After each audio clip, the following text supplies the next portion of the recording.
اسلامی تاریخ ذوالقرنین قرآن کریم کے سورہ کہف میں ایک ایسے بادشاہ کا تذکرہ کیا گیا ہے جن کا لقب ذوالقرنین ہے۔ وہ بہت نیک دل بادشاہ تھے۔ انہی کی بدولت بنی اسرائیل نے بابل کی غلامی سے نجات پائی تھی اور یروشلم بیت المقدس جیسی محترم جگہ پر ہر قسم کی تباہی و بربادی کے بعد انہی کے ہاتھوں دوبارہ آباد ہوا تھا۔ انہوں نے مشرق و مغرب کا سفر کیا اور فتوحات بھی کی۔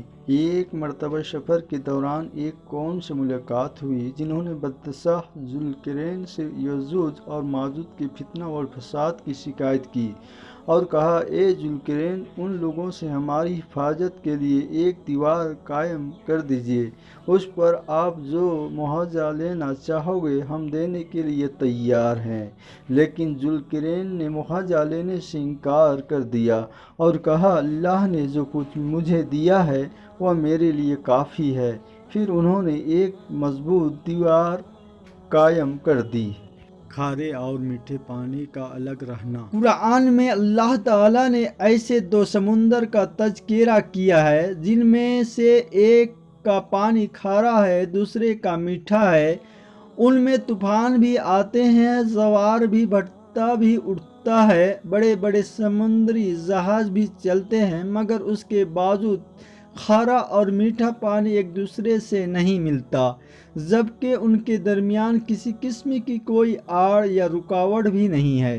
یہ اللہ تعالیٰ ہی کی قدرت کا کمال ہے کہ اس نے کھارے اور کڑوے پانی کو بغیر کسی رکاوٹ کے ایک دوسرے سے الگ رکھا ہے۔ مانگی ہوئی چیز کا لوٹانا۔ رسول اللہ صلی اللہ علیہ وسلم نے فرمایا، واپسی کی شرط پر مانگی ہوئی چیز کو واپس کیا جائے گا۔ خلاصہ، اگر کسی شخص نے کوئی سامان یہ کہہ کر مانگا کہ واپس کر دوں گا تو اس کا مقرر وقت پر لوٹانا واجب ہے۔ اس کو اپنے پاس رکھ لینا اور بہانہ بنانا جائز نہیں۔ اپنی عزت کے لیے دوسروں کو کھڑا کرنے کا گناہ۔ رسول اللہ صلی اللہ علیہ وسلم نے فرمایا، جو شخص اس بات کو چاہے کہ لوگ اس کی عزت کے لیے کھڑے ہو تو اس سے اپنا ٹھکانہ جہنم میں بنا لینا چاہیے۔ دنیا کی محبت ہلاک کرنے والی ہے۔ رسول اللہ صلی اللہ علیہ وسلم نے فرمایا، خوش ہو جاؤ اور اپنے مطلوب کی امید رکھو۔ اللہ کی قسم، مجھے تمہارے محتاج ہونے کا اندیشہ نہیں، مجھے تو اس بات کا اندیشہ ہے کہیں تم پر دنیا کھول نہ دی جائے جس طرح تم سے پہلی قوموں پر کھولی گئی تھی، پس تم اس میں اس طرح رغبت ظاہر کرنے لگو جس طرح ان لوگوں نے کی تھی، پھر وہ دنیا تمہاری اسی طرح ہلاک کر دے جس طرح ان کو کیا تھا۔ اہل جنت کے عمدہ فرش۔ قرآن میں اللہ تعالیٰ فرماتا ہے، اہل جنت سبز رنگ کے نقش و نگار والے فرشوں اور عمدہ قالینوں پر تکیہ لگائے بیٹھے ہوں گے۔ جب تک اپنی پیاری چیز اللہ کی راہ میں خرچ نہیں کر لو، قرآن میں اللہ تعالیٰ فرماتا ہے، تم اس وقت تک نیکی اور بھلائی حاصل نہیں کر سکتے جب تک تم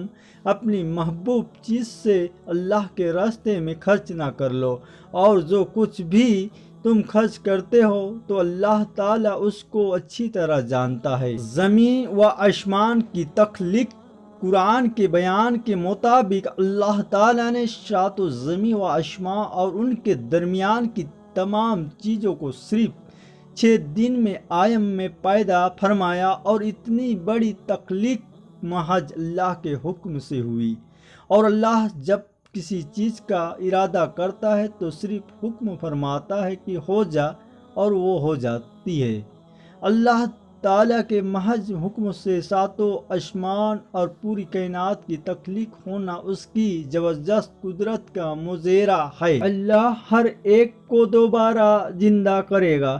قرآن میں اللہ تعالیٰ فرماتا ہے، اللہ ہی وہ ہے جس نے تم کو پیدا کیا اور وہی تمہیں روزی دیتا ہے، پھر وقت آنے پر وہی تم کو موت دے گا اور پھر تم کو وہی دوبارہ زندہ کرے گا۔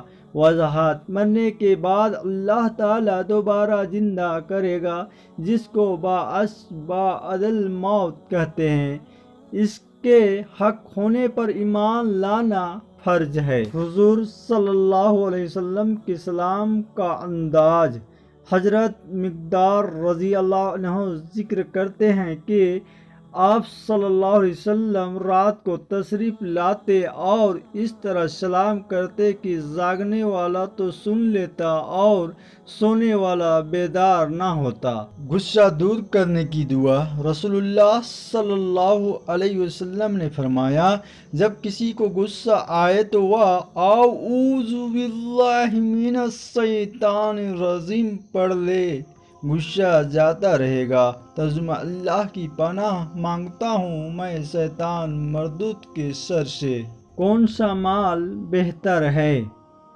رسول اللہ صلی اللہ علیہ وسلم نے فرمایا، جب سورج نکلتا ہے تو اس کے دونوں جانب دو فرشتے روزانہ اعلان کرتے ہیں، اے لوگوں، اپنے رب کی طرف متوجہ ہو جاؤ، جو مال تھوڑا ہو اور وہ کافی ہو جائے، وہ بہتر ہے اس زیادہ مال سے جو اللہ تعالیٰ کے علاوہ دوسری چیز میں مشغول کر دے۔ اہل جہنم کی تمنا: قرآن میں اللہ تعالیٰ فرماتا ہے، جس دن یا گناہگار لوگ فرشتوں کو دیکھیں گے اس دن ان کے لیے کوئی خوشخبری نہیں ہوگی، اور ان کی خطرناک شکلیں دیکھ کر کہیں گے کہ ہمارے اور ان فرشتوں کے درمیان کوئی آڑ قائم کر دی جائے۔ انصاف کے ساتھ وصیت کرو: قرآن میں اللہ تعالیٰ فرماتا ہے، تم پر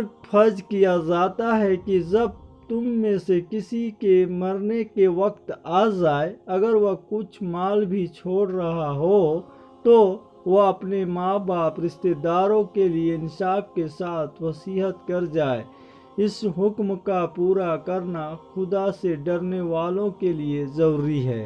مہندی کا استعمال: رسول اللہ صلی اللہ علیہ وسلم نے فرمایا، بالوں کے لیے مہندی استعمال کرو، کیونکہ یہ تمہاری جوانی، حسن و جمال اور مردانہ قوت کو بڑھاتا ہے۔ اہل جہنم کی تمنا: قرآن میں اللہ تعالیٰ فرماتا ہے، جس دن یا گناہگار لوگ فرشتوں کو دیکھیں گے اس دن ان کے لیے کوئی خوشخبری نہیں ہوگی، اور ان کی خطرناک شکلیں دیکھ کر کہیں گے کہ ہمارے اور ان فرشتوں کے درمیان کوئی آڑ قائم کر دی جائے۔